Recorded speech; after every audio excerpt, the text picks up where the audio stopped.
Eliot didn't usually accept dinner invitations from his brother, not because he was busy, but because their lives had always run parallel, close enough to see, but never close enough to meet. Douglas was successful, wealthy, and proud of it. He lived in a gated suburb with a sprawling white house, two polished luxury cars, and two children who had never been told no. Bianca was 19 with a brand new Mercedes. Tyler was 15 and already had a BMW parked in the garage waiting. Still, when Douglas called and asked Eliot to come over for a quiet family dinner, something in Eliot said yes. Maybe curiosity, maybe nostalgia, or maybe just a strange kind of hope that things had changed. The house was everything he remembered. Pristine, oversized, quiet in that curated way expensive homes tend to be. When Eliot stepped into the living room, he found Bianca and Tyler on the couch, their eyes fixed on the enormous television screen. Bare feet on the glass coffee table, snack wrappers scattered around them. Neither looked up. It wasn't the mess that stopped him. It was her. A woman in a gray uniform bending silently to gather the discarded plates and trash, moving like someone used to being ignored. She worked quickly, efficiently, almost invisibly. And when she turned to wipe the table, her eyes briefly met his. And just like that, Eliot was 17 again. Cold, scared, and sitting in a youth shelter with no one to call. He hadn't seen her in decades. Marta, the woman who used to press a second sandwich into his hand without a word, who left a scarf at the edge of his cot on the coldest night of the year, who once told him gently, "You are not invisible, Fayebo," when he could barely look her in the eye. And now she was here, cleaning under the feet of two children who couldn't be bothered to say thank you. Eliot didn't speak. Not yet. But something inside him shifted, the kind of shift that doesn't happen in words, but in memory, in recognition, in quiet anger that starts low in the gut and rises slowly, steadily, until it can't be ignored. Have you ever walked into a room and seen something that pulled you back years in an instant? Stay with us. In part 2, Eliot will reconnect with someone who once saved him and realize the world hasn't changed as much as he thought. Like, comment, and follow Heart Stories, where quiet truths finally find their voice. Eliot waited until the hallway was empty. Marta had slipped into the kitchen, moving with the same quiet grace she always carried, the kind that asked for nothing but gave more than most people ever noticed. He followed her in silence, not in a rush, not with a plan, just led by something heavy in his chest that wouldn't let him turn away. The kitchen, unlike the rest of the house, felt lived in, slightly warmer. A few crumbs on the counter, a dish still soaking in the sink. Marta stood at the far end, her back to him, rinsing a wine glass that didn't look like it had been used. Her hands moved slowly, deliberately, like she knew this was the only part of the house where she could breathe. He spoke her name gently. She didn't startle. She turned, and for a moment they both just looked. There was no need to reintroduce himself, she remembered. And not just his face, but who he had been and how he had looked the night she found him curled up on the hallway floor of the shelter, pretending he wasn't crying. "You remembered me," Eliot said. Marta gave the smallest nod, a smile that didn't need to stretch. "Of course I did." That was all, nothing dramatic, no embrace, no unpacking of history. Just two people standing in a room full of polished surfaces, quietly acknowledging a bond no one else would ever understand. Eliot wanted to say thank you. Again. Properly this time. But the words felt too small.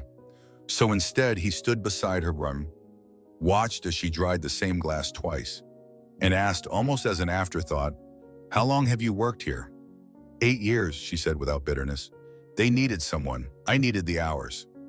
He nodded. Outside, he could hear Douglas laughing, something about stock options, the kind of laugh that fills a house but not a room. "They don't know, do they?" Eliot asked.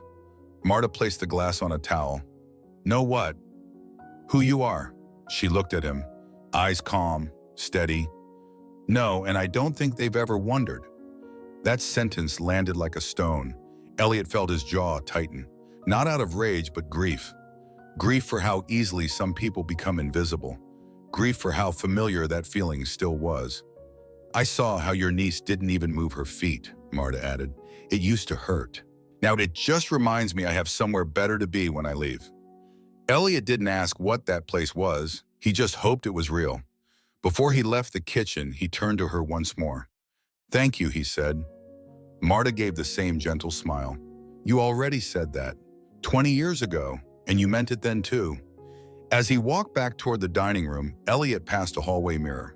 For a second, he caught his own reflection, not as the outsider he once was, but as someone finally sure he wasn't the one who needed to change. He took a breath. Dinner hadn't even started, but he already knew something would be different by the time he walked out. The photo had been folded and refolded so many times it no longer lay flat.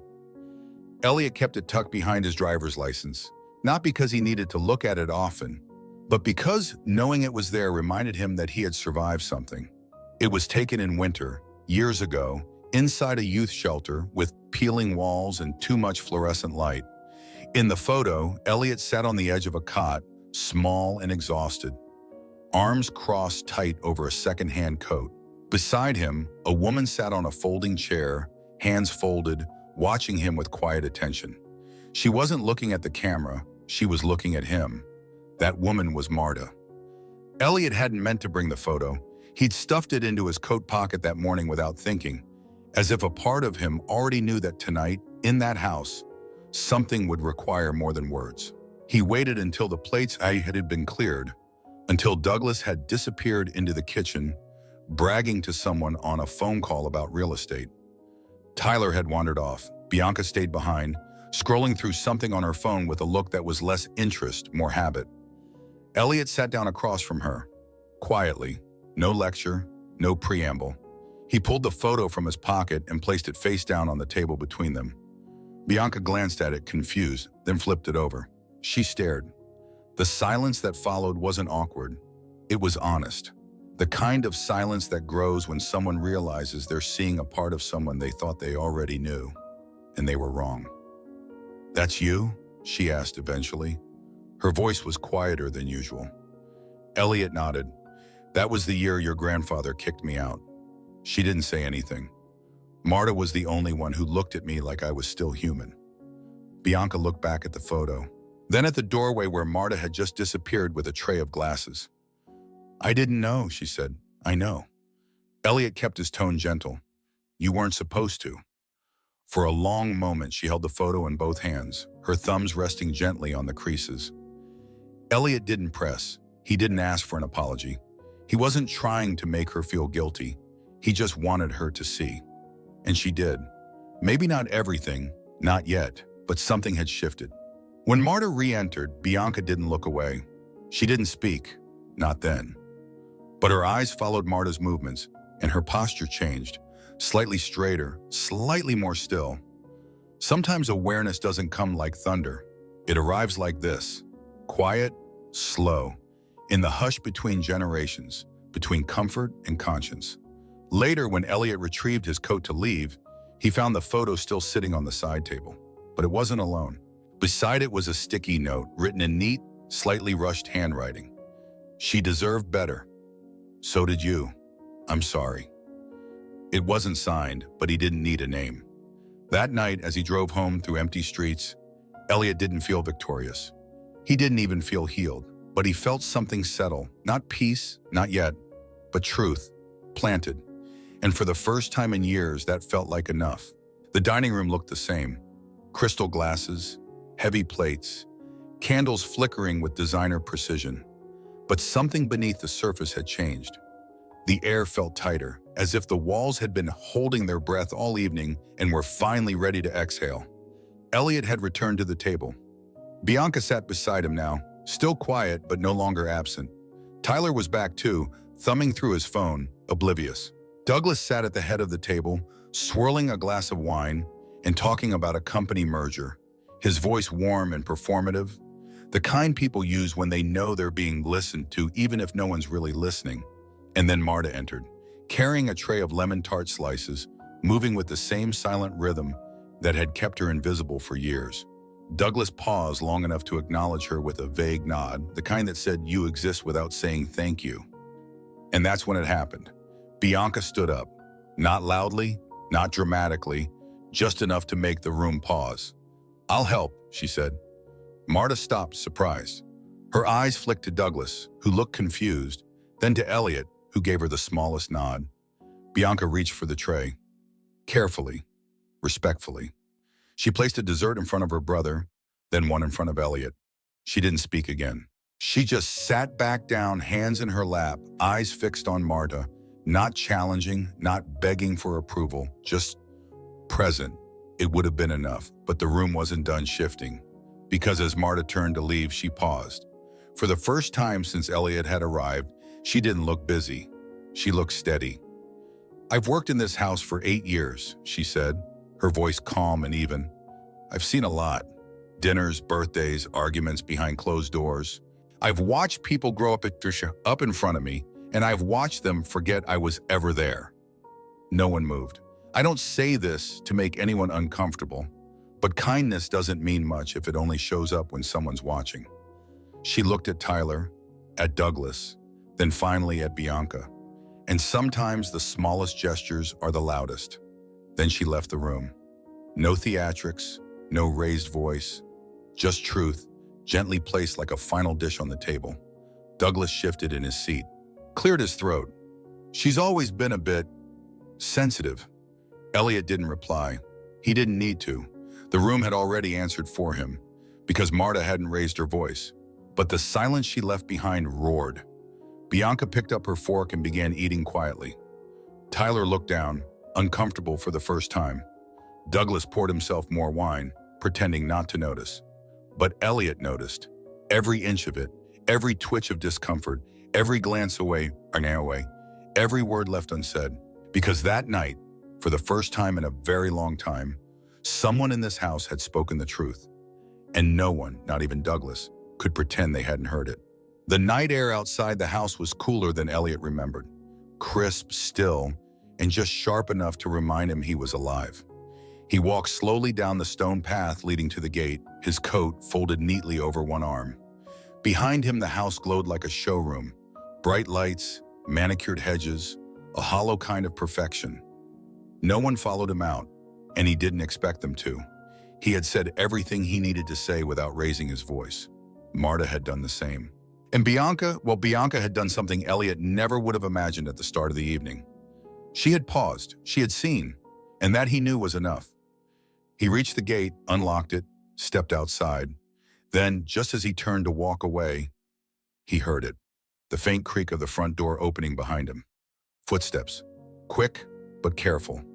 Bianca. She didn't say anything right away, just held something out. It was the photograph, the one he had left on the side table. Folded gently inside was the sticky note she had written earlier. But now, there was a second note, smaller, newer. "I signed up to volunteer at the shelter. The one you stayed at. I don't know what I'm doing, but I figured showing up is a start." Eliot read it once, then again. He didn't smile, he didn't tear up. He simply looked at her and nodded. A quiet recognition between two people who had, in very different ways, spent years not being heard. "Thank you," he said. Not for the note, for noticing. Bianca looked like she might say something more, but didn't.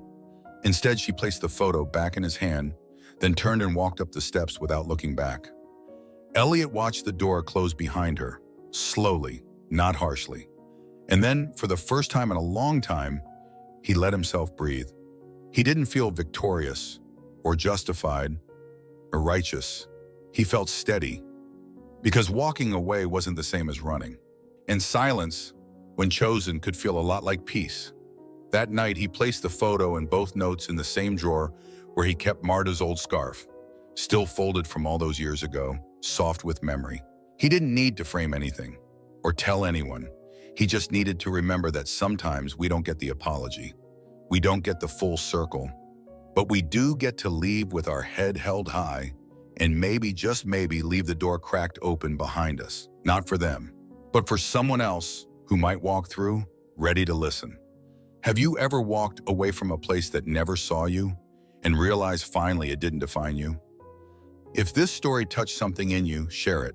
There's someone out there who needs to know that quiet dignity is its own kind of power. Like, comment, and follow Heart Stories, where we tell the stories of those who left quietly and never looked back the same.